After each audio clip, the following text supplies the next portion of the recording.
I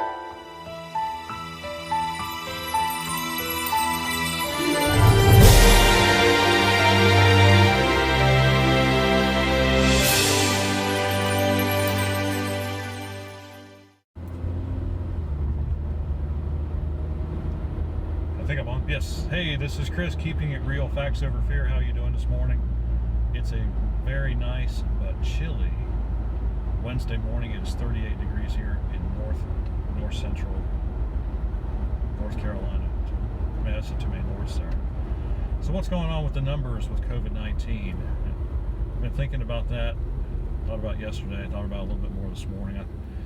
We're getting a surge in positive cases. We got a slight surge in testing. Well, it's actually a fairly substantial surge in testing.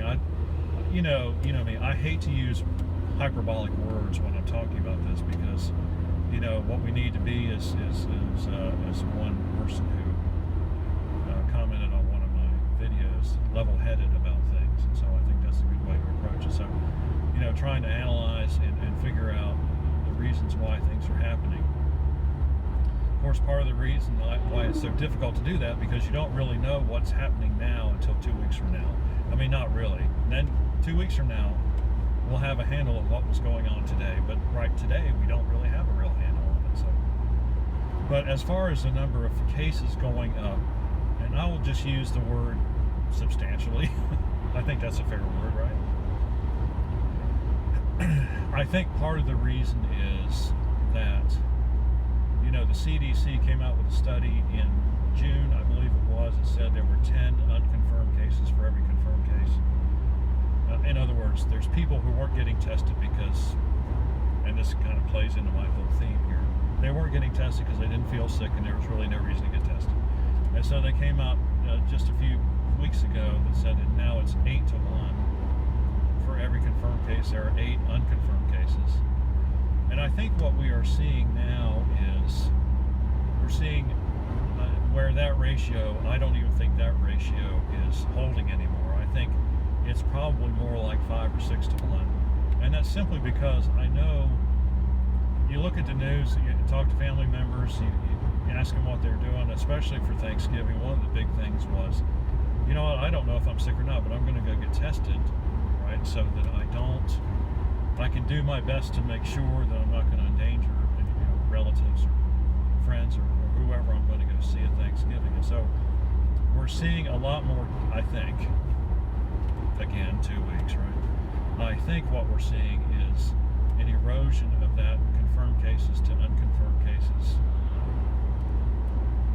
Is that an erosion?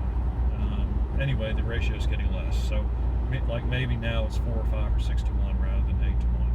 Because so many people who ordinarily, 4 months ago would not ever have gotten a test because there was no reason to get one.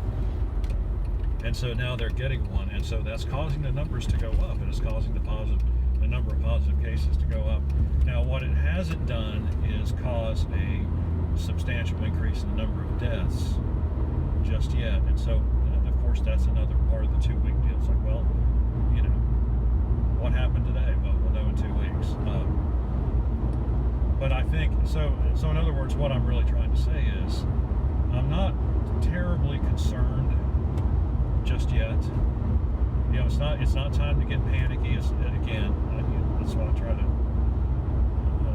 say in most every video. It's not time to get panicky. It's not time to come up with dumb public policy either.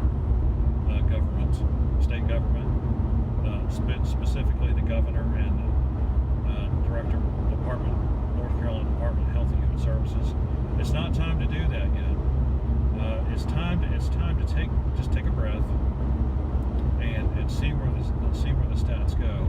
Again, if there aren't a lot of people dying, which the death rate remains at around or just under 1% of all confirmed cases, and the hospitalization rate is something that the state can handle, even though it looks high, it's not high because the reporting criteria was changed for hospitalizations across the country, not just in North Carolina, but it was a CDC thing.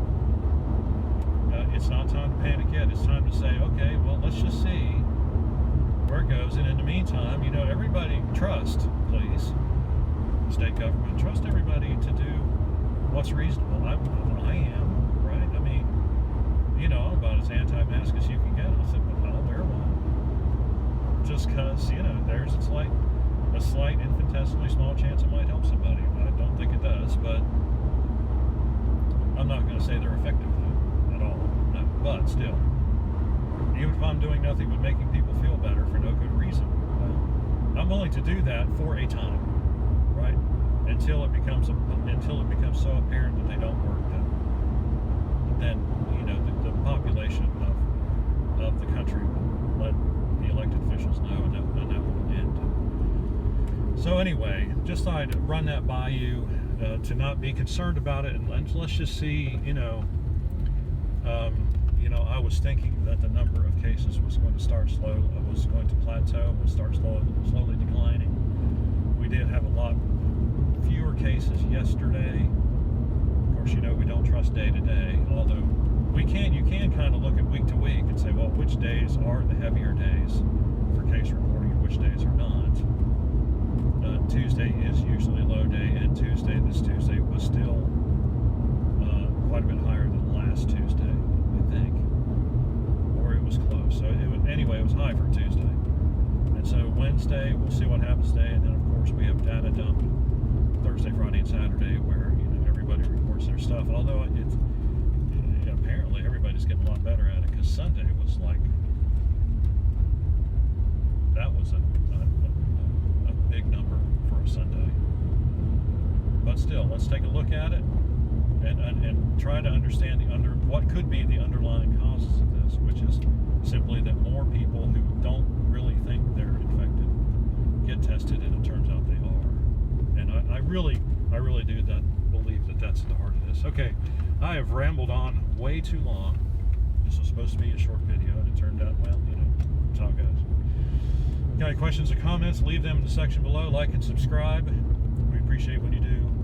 We'll see you on the next Factors video.